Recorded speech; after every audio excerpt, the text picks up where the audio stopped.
नमस्कार, news 1 India देख रहे हैं आप। मैं हूं आपके साथ कंचन जसवानी। बड़ी खबर देहरादून से, जहां सीएम आवास पर बढ़ी है हलचल। राजभवन जाएंगे सीएम त्रिवेंद्र सिंह, पहुंच गए हैं। बड़ी खबर इस वक्त आपको बता दें, राजभवन पहुंच चुके हैं उत्तराखंड के मुख्यमंत्री त्रिवेंद्र सिंह रावत। राजभवन में राज्यपाल से बेबी रानी मौर्य से मुलाकात करके इस्तीफा सौंपेंगे और उसके कुछ ही देर बाद प्रेस कॉन्फ्रेंस करेंगे। इस वक्त की बड़ी खबर आपको बड़ा अपडेट दे रहे हैं।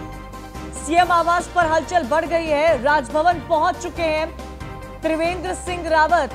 राज्यपाल बेबी रानी मौर्य को अपना इस्तीफा सौंपेंगे और उसके बाद प्रेस कॉन्फ्रेंस करेंगे, प्रेस से रूबरू होंगे और अपने इस्तीफे की भी जानकारी प्रेस के सामने रखी जाएगी। तो राजभवन पहुंचे हैं, 4 बजे का समय बताया जा रहा था, 4 बजे पहुंच गए हैं सीएम त्रिवेंद्र सिंह रावत राजभवन। राज्यपाल बेबी रानी मौर्य से मुलाकात करेंगे, अपना इस्तीफा सौंपेंगे और उसके बाद प्रेस से मुखातिब होंगे।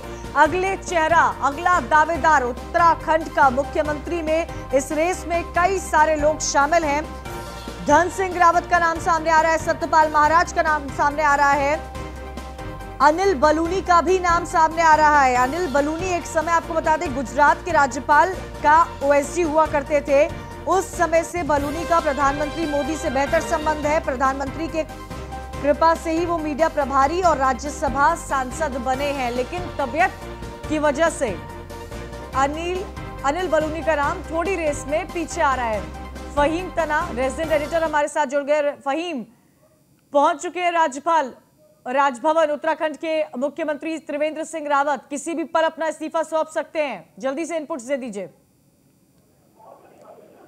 देखिए, कुछ मिनटों में राजभवन पहुंचने वाले हैं सीएम त्रिवेंद्र सिंह रावत और 4 बजे का वक्त लिया था, तो 4 बज रहे हैं लगभग, लेकिन यह प्रतीक्षा हो रही है और कुछ ही पल में पहुंच सकते हैं। तो ये माना जाए कि अगले 1-2 मिनट में यहाँ पहुंच सकते हैं और उसके बाद इस्तीफा देंगे राज्यपाल को और 4:30 बजे फिर वो अपने इस सारे घटनाक्रम को लेकर के प्रेस मीडिया के सामने अपनी बात रखेंगे। तो बहरहाल ये तय है कि अब मुख्यमंत्री इस्तीफा सौंपने जा रहे हैं राज्यपाल से मुलाकात करके, और जो नया घटनाक्रम है, नया जो तस्वीर होगी उत्तराखंड में सरकार की, वो सामने आएगी। और इस बीच विधानमंडल दल की औपचारिक आधिकारिक तौर पर बैठक बुला ली गई है।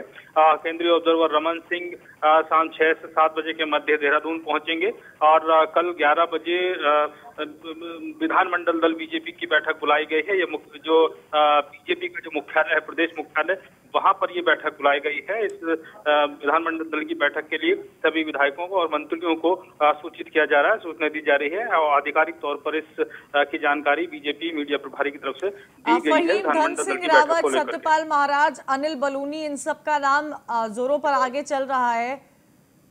क्या लगता है अगला मुख्यमंत्री उत्तराखंड का कौन होगा? देखिए, इसमें अलग अलग समीकरणों की बात है। आगे नाम चल रहे हैं, 4 नाम प्रमुख तौर पर लिए जा रहे हैं, लेकिन इसमें एक जिस तरीके से धन सिंह रावत को लेकर के सबसे बड़ी प्रबल दावेदारी और एक पक्ष अनिल बलूनी की दावेदारी को ही बता रहा है, तो इसमें एक अगर जातिगत समीकरण के हिसाब से देख रहे हैं तो एक चीज सामने आ रही है कि अगर डिप्टी सीएम पुष्कर सिंह धामी को बनाते हैं तो धामी राजपूत हैं और धन सिंह रावत को अगर सीएम बनाते हैं तो वो भी राजपूत हैं। ऐसे में जो वो जातिगत समीकरण है उसमें कहीं अड़चन है, और चूंकि अगर ब्राह्मण और ठाकुर दोनों समीकरण साधने होंगे तो फिर सीएम ब्राह्मण देना होगा, तो ये फिर अनिल बलूनी की संभावना ज्यादा प्रबल होती है। और ऐसे में ये अनिल बलूनी तो गुजरात राज्यपाल के ओएसडी भी रह चुके हैं। बलूनी का प्रधानमंत्री मोदी से भी बेहतर संबंध रहा है और मीडिया प्रभारी और राज्यसभा भी सांसद बने हुए हैं। तो एक अनिल बलूनी की तबीयत को लेकर भी एक बात सामने आ रही है, लेकिन करीबी रिश्ते प्रधानमंत्री से जो है वो भी सामने आ रहे हैं। बिल्कुल, देखिए, और अगर अनिल बलूनी का हम देखते हैं तो राज्यसभा सांसद बनने के बाद भी और उससे पहले भी उनकी जो छवि रही है, जो कुछ काम हुए हैं उनकी राज्य की जनता के बीच में, तो एक अच्छी विकास वाली सोच वाले व्यक्ति राजनेता के तौर पर रही है।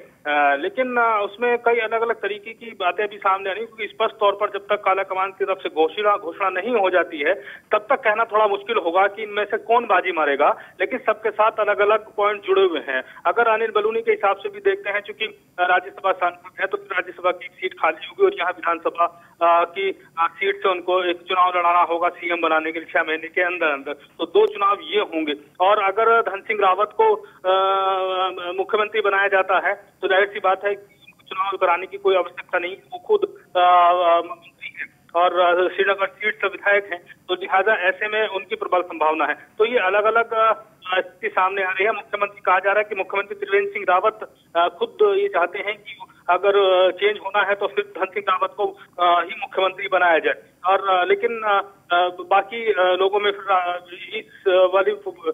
इस लाइन को लेकर के वो एक राय बनती है नहीं बनती, ये भी देखना होगा आला कमान को, क्योंकि धन सिंह रावत मुख्यमंत्री त्रिवेंद्र सिंह रावत के नजदीकी माने जाते हैं। तो ये एक और देखिए, 21 साल हो चुके हैं उत्तराखंड को उत्तर प्रदेश से अलग किए हुए, लेकिन इस 21 साल में 10 बार नए मुख्यमंत्री आ चुके हैं और अब कुछ ही देर में 11वें मुख्यमंत्री पर भी मोहर लग जाएगी। उत्तराखंड की जनता के साथ इंसाफ कब होगा? मूलभूत सुविधाएं नहीं पूरी होती हैं। ऐसा कहा जाता है कि उत्तराखंड की सरकार ब्यूरोक्रेसी देखती है। देखिए, ये दंश उत्तराखंड के बनने से ही उत्तराखंड की जनता को मिला हुआ है। जब 9 नवंबर 2000 को जब उत्तराखंड का उदय हुआ था, उस समय मुख्यमंत्री बने थे नित्यानंद स्वामी। तो उनके बनने के बाद से ही फिर उनका हटना और उनका जाना, उनके खिलाफ माहौल या उनसे असंतुष्टि की बात होती रही और भगत सिंह कोश्यारी को ही 1 साल के भीतर नया मुख्यमंत्री बनाना पड़ा था। और उसके बाद से हम लगातार देखते हैं तो केवल कांग्रेस का पीरियड ऐसा रहा है एनडी तिवारी का मुख्यमंत्री के तौर पर 2002 से 2007 तक, जो वो 5 साल मुख्यमंत्री रहे। इसके अलावा 25 विधायक इधर दिल्ली आए, कैबिनेट मंत्री दिल्ली पहुंचे, रमन सिंह को भेजा गया, अब देहरादून के लिए वो निकल चुके हैं, दुष्यंत गौतम भी निकल चुके हैं, शाम में देहरादून पहुंच जाएंगे। ये सब क्या दर्शाता है? जब विधायकों को ही मुख्यमंत्री पर भरोसा नहीं हो, जब कैबिनेट मिनिस्टर को मुख्यमंत्री पर भरोसा नहीं हो, तो प्रदेश की जनता किस तरह मुख्यमंत्री पर विश्वास करेगी? बिल्कुल, देखिए ये स्थिति यहाँ लगातार उत्तराखंड में सामने आती रही है।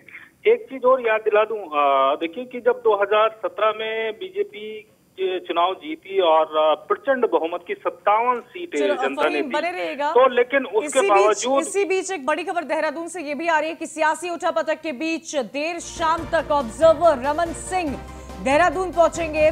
कल बीजेपी कार्यालय में विधायक दल की बैठक होगी। कल सुबह 11 बजे विधायक दल की बैठक होगी। विधायकों और मंत्रियों को बैठक की सूचना दे दी गई है। विधायक दल की बैठक में नए सीएम के नाम पर मोहर लग सकती है। आपको बता दें इस वक्त की बड़ी खबर, रमन सिंह जो है देहरादून के लिए रवाना हो गए हैं और यहां पर आपको यह भी जानकारी दे दें कि अगला मुख्यमंत्री उत्तराखंड का कौन होगा, इसमें सबसे आगे रेस में धन सिंह रावत चल रहे हैं, सत्यपाल महाराज भी चल रहे हैं। लेकिन एक बात यहां समझनी होगी कि सत्यपाल महाराज का बैकग्राउंड कांग्रेस से भी जुड़ा हुआ है। अनिल बलूनी का भी नाम इस रेस में सबसे आगे आ रहा है, क्योंकि अनिल बलूनी का गुजरात कनेक्शन है, प्रधानमंत्री मोदी से जुड़े हुए हैं, बेहतर संबंध है। एक समय ऐसा था जब गुजरात राज्यपाल का ओएसडी हुआ करते थे अनिल बलूनी, प्रधानमंत्री की कृपा से मीडिया प्रभारी एवं राज्यसभा सांसद भी बने हैं। तो कई नाम सामने आ रहे हैं, लेकिन सबसे पहला नाम धन सिंह रावत का आ रहा है।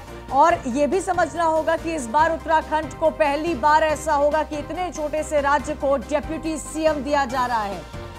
फहीम, रेस में कई सारे लोगों के नाम सामने आ रहे हैं। अब से कुछ ही देर में देर शाम का वक्त बताया जा रहा है जब रमन सिंह एज ऑब्जर्वर वहां पहुंचेंगे। कल विधायक दल की बैठक होने वाली है। मुख्यमंत्री कौन होगा अगला उत्तराखंड का, 11वां मुख्यमंत्री कौन होगा, इस पर मोहर लग जाएगी।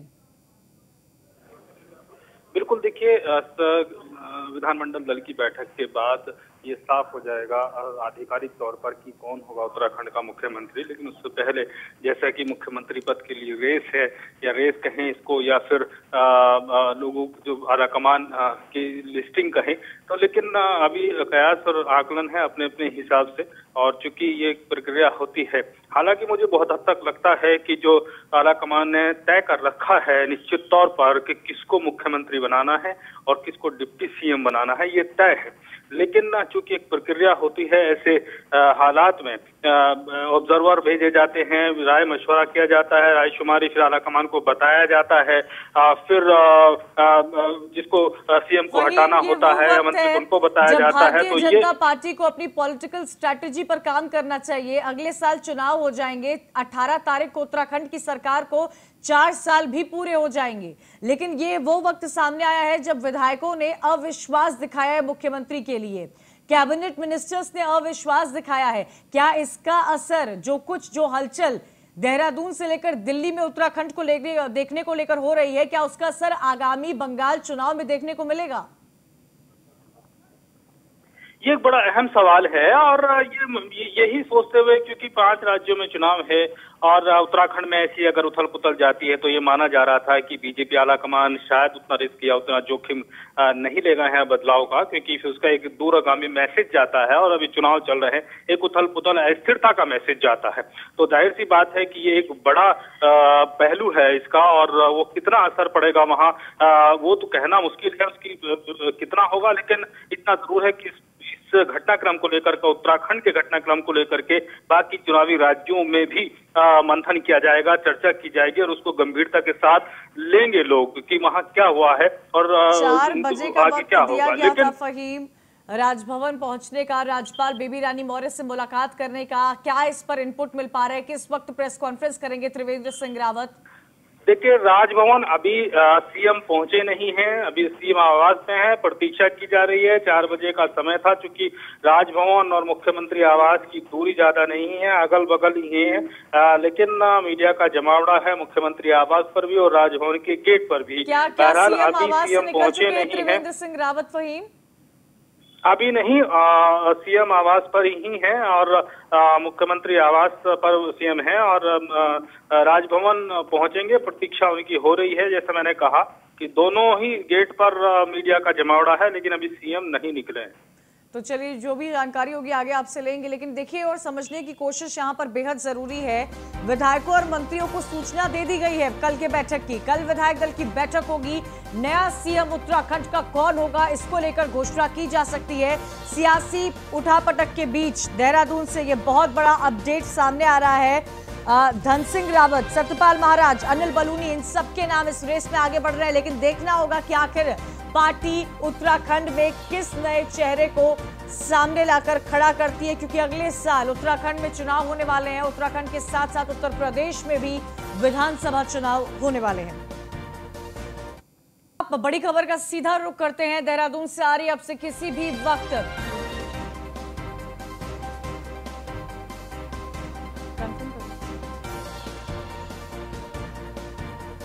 तो बड़ी खबर आपको बता दें कि राज्यपाल को इस्तीफा सौंपेंगे उत्तराखंड के मुख्यमंत्री त्रिवेंद्र सिंह रावत। इस्तीफे के बाद प्रेस कॉन्फ्रेंस करेंगे। बड़ी खबर आ रही है इस वक्त की, आपको बता दें, और ये बयान हरीश रावत का भी सामने आया कि हर मोर्चे पर सरकार विफल रही है। बड़ी खबर इस वक्त की आपको बता दें, उत्तराखंड के मुख्यमंत्री त्रिवेंद्र सिंह रावत का इस्तीफा।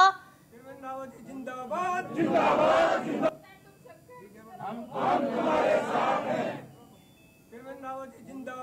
जिंदाबाद। तो ये देखिए, ये तस्वीरें देहरादून की है, कुछ देर पहले की ये तस्वीरें हैं, जहां बीच में उत्तराखंड के मुख्यमंत्री त्रिवेंद्र सिंह रावत हैं। साथ ही कई सारे लोग जो हैं वो उनके समर्थन में नारेबाजी कर रहे हैं। किसी भी वक्त जो है इस वक्त की बड़ी खबर आपको बता दें, उत्तराखंड के मुख्यमंत्री त्रिवेंद्र सिंह रावत ने इस्तीफा दे दिया है। इस वक्त की सबसे बड़ी खबर उत्तराखंड सियासत से जुड़ी हुई आ रही है। त्रिवेंद्र सिंह रावत ने इस्तीफा दे दिया है। सीधा रुख करते हैं हमारे संवाददाता फहीम तना का। फहीम, बहुत बड़ा अपडेट, कई समय से इंतजार किया जा रहा था, उन सभी कयासों पर मोहर लग गई है। उत्तराखंड के मुख्यमंत्री त्रिवेंद्र सिंह रावत ने इस्तीफा दे दिया। बिल्कुल, देखिए ये अभी जस्ट सीएम त्रिवेंद्र सिंह रावत मुख्यमंत्री आवास से निकल कर राजभवन पहुंचे, और इसमें बता दूं कि राजभवन और मुख्यमंत्री आवास की बाउंड्री आपस में मिलती है, इसलिए ज्यादा समय एक दूसरे के जाने में नहीं लगता है, महज कुछ सेकंड लगते हैं कार से गाड़ी से जाने में। लिहाजा मुख्यमंत्री ने राज्यपाल को इस्तीफा दे दिया है, जो खबर आ रही है अंदर से। हालांकि इसकी औपचारिक घोषणा सीएम प्रेस वार्ता में करेंगे, कुछ देर के बाद निकलेंगे और वो सीधे पत्रकारों से रूबरू होंगे और सारी घोषणा करेंगे जो भी उनको कहना होगा, क्योंकि सारे घटनाक्रम को लेकर के मुख्यमंत्री की तरफ से कहा गया है कि जैसे मुन्ना सिंह चौहान ने भी कहा था, वो सारे घटनाक्रम पर एक एक करके पहलू पर बात रखेंगे। बहरहाल इस्तीफा हो गया है सीएम का, और अब जो घटनाक्रम होगा यानी नए मुख्यमंत्री पर इस पर फोकस होगा कि कौन होंगे और सीएम क्या कहते हैं अपनी बात को लेकर के इस सारे घटनाक्रम पर, ये भी महत्वपूर्ण होगा। तो एक बार फिर से अपडेट कर दे अपने दर्शकों को यहाँ पर थोड़ी ही देर में प्रेस कॉन्फ्रेंस करेंगे। त्रिवेंद्र सिंह रावत इस्तीफा सौंप चुके हैं। उत्तराखंड में जो हलचल हो रही थी, जिसकी सरगर्मी साफ तौर से देहरादून से लेकर दिल्ली तक नजर आई थी, उत्तराखंड के मुख्यमंत्री त्रिवेंद्र सिंह रावत ने अपना इस्तीफा सौंप दिया है। अब से कुछ ही देर में प्रेस कॉन्फ्रेंस भी करेंगे। प्रेस कॉन्फ्रेंस कर से मीडिया से मुखातिब होंगे। भ्रष्टाचार के आरोप त्रिवेंद्र सिंह रावत पर लगे हैं। अविश्वास पार्टी के विधायकों में इस बात को लेकर बार बार जिक्र किया गया था कि त्रिवेंद्र सिंह रावत को लेकर अविश्वास है। 4 कैबिनेट मंत्री जो हैं वो दिल्ली आए थे, उन्होंने बातचीत की थी। 25 विधायक दिल्ली पहुंचे थे। कुछ ही देर में शाम का वक्त बताया जा रहा है जब रमन सिंह भी वहां पर पहुंच जाएंगे। ऑब्जर्वर है, कल सुबह 11 बजे विधायक दल की बैठक होनी है। अगला मुख्यमंत्री उत्तराखंड का कौन होगा? धन सिंह रावत का नाम इसमें सबसे पहले आगे आ रहा है। अनिल बलूनी का भी नाम सामने आ रहा है। न्यूज 1 इंडिया की खबर पर मोहर लगी है। हमारे साथ हमारे एडिटर इन चीफ अनुराग चड्ढा जी जुड़ गए। अनुराग जी, सियासत को लेकर जो उत्तराखंड से खबरें आ रही थी, जिसकी सरगर्मी देहरादून से लेकर दिल्ली में साफ तौर पर देखी जा रही थी, मोहर लग गई है। उत्तराखंड के मुख्यमंत्री त्रिवेंद्र सिंह रावत ने इस्तीफा सौंप दिया है राज्यपाल बेबी रानी मौर्य को।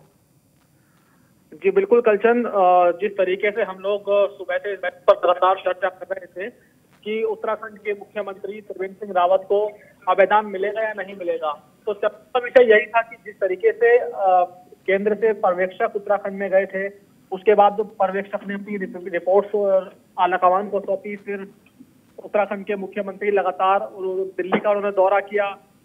जो विधायक थे संतुष्ट वो सब दिल्ली पहुंचे। आलाकमान के सामने उन्होंने परेड की।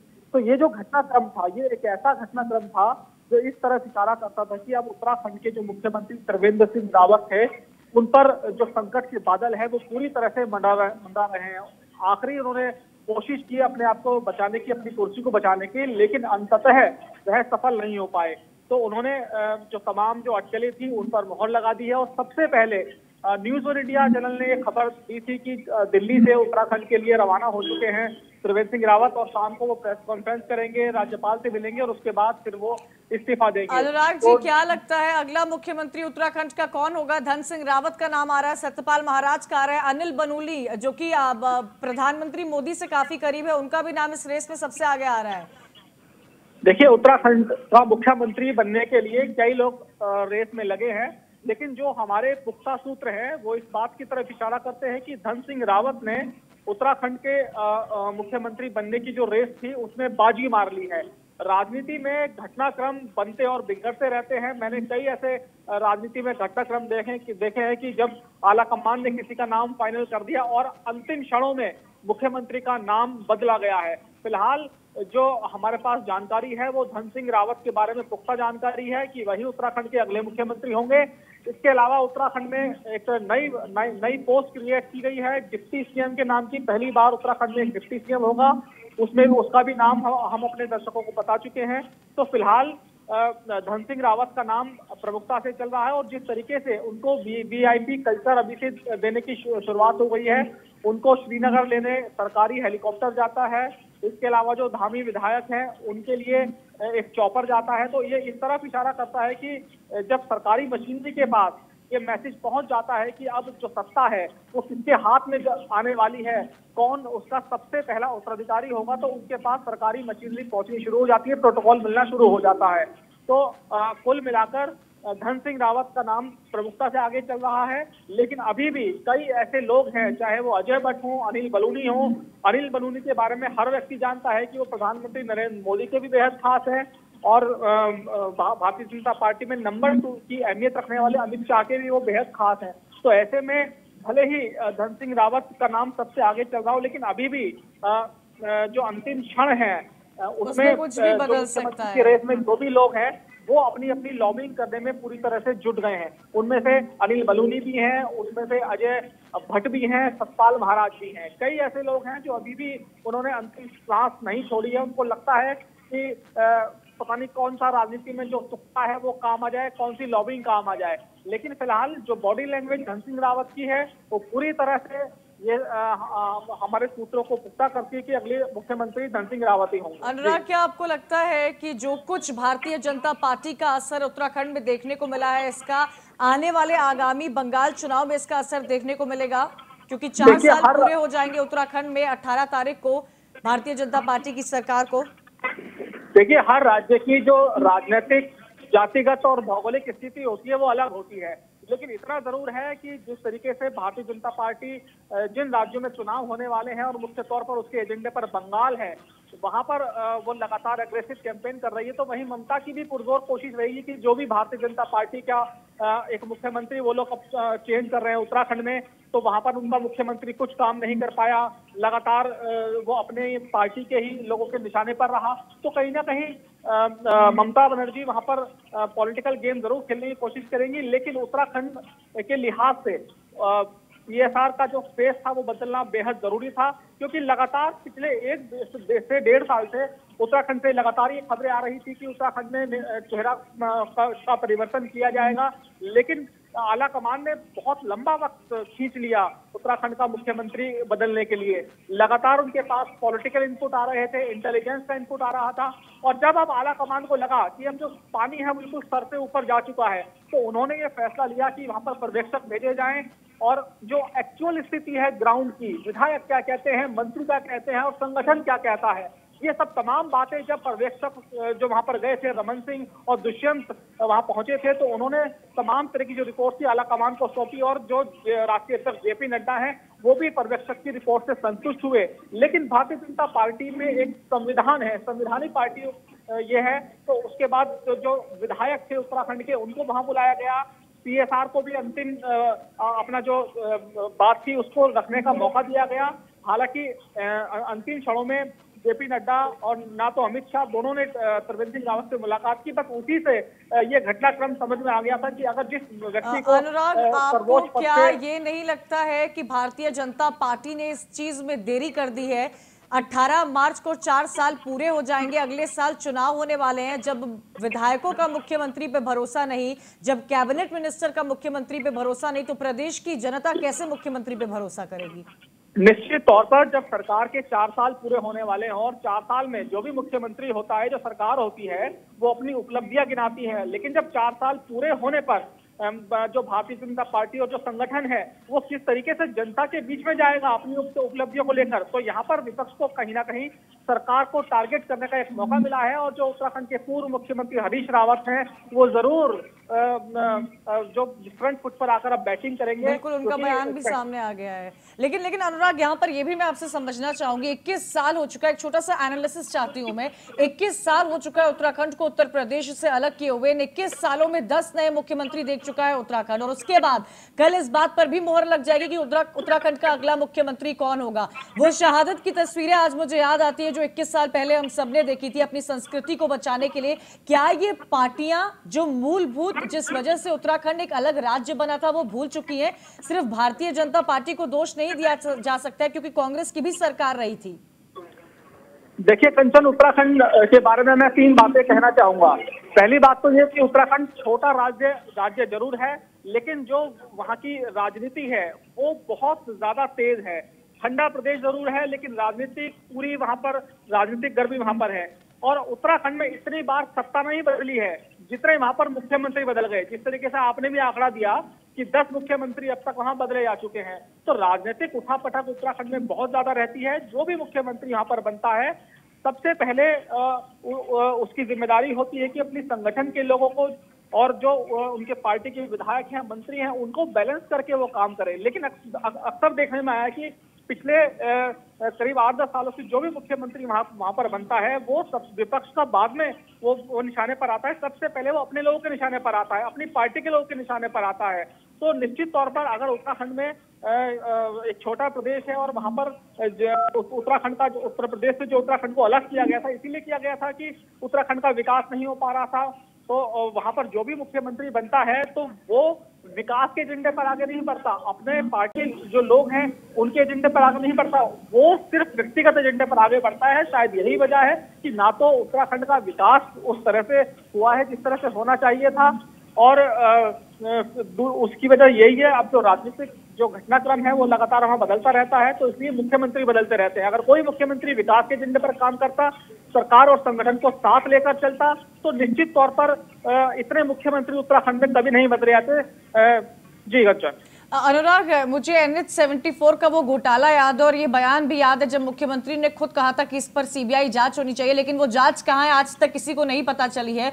भ्रष्टाचार के आरोप त्रिवेंद्र सिंह रावत पर, ब्यूरोक्रेसी सरकार चलाती है ये आरोप उत्तराखंड पर, साथ ही इस बात का जिक्र करना कि तानाशाही होती है।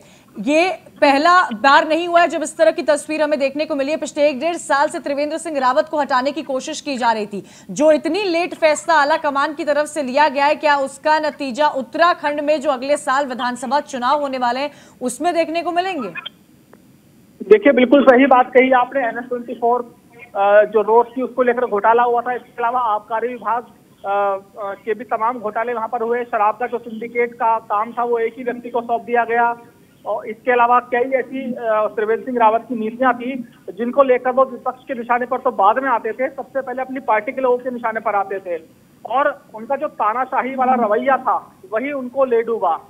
ये भी कहा जाता है राजनीति में कि अगर जो सरकार है वो संगठन को साथ लेकर नहीं चलती है तो किसी भी मुख्यमंत्री का या किसी भी सरकार चलाना बहुत ज्यादा मुश्किल हो जाता है। तो संगठन भी आपके खिलाफ था, पार्टी के विधायक मंत्री भी आपके खिलाफ थे, तो ऐसे में भला आला कमान कैसे आपके पक्ष में रह जाता। तो त्रिवेंद्र सिंह रावत ने जो किया उसका खामियाजा उनको मुख्यमंत्री का जो पद था उसको छोड़कर चुकाना पड़ा।